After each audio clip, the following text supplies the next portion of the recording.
I know most of the Egyptologists in North America and a good share of them in Egypt and in Europe. I respect them, and most of them respect me, and we get along just fine. I may think that we're a little bit odd, but lots of people think that about Latter-day Saints anyway.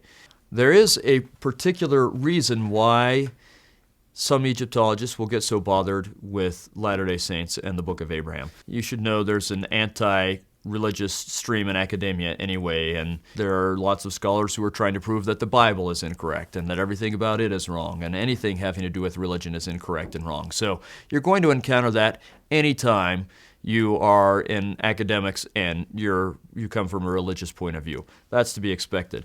There's a particular issue that can be troublesome for Egyptologists, and that is that Joseph Smith was claiming to translate Egyptian characters and Egyptian language before the discipline of Egyptology could really do that. Champollion had cracked hieroglyphs, but they weren't really to the point where they could translate whole lines of text. And I would doubt that Joseph Smith even knew Champollion had cracked hieroglyphs. There were all sorts of people who thought they'd figured out ways of reading hieroglyphs and came up with all sorts of ideas of translation and the deep meanings and the mysteries that could come from translating these lines of Egyptian text. The key difference is that once we did figure out how to translate hieroglyphs, everyone stopped believing all those other people who had claimed to translate hieroglyphs. But people still believe what Joseph Smith said he translated.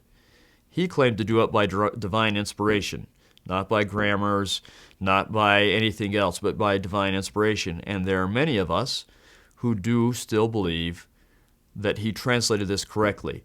And that can just bother a few Egyptologists who feel like he fits into the category with everyone else, and it doesn't make sense that he is still believed when everyone else is no longer believed, because this was all pre-Egyptology discipline. How could he have translated? And I find many of them start out with that assumption. When they see these things that match up, where we've painted this case of plausibility, they have to say, well, it's a coincidence. Joseph Smith couldn't have gotten that right. He couldn't translate. You see the assumption that they're starting with.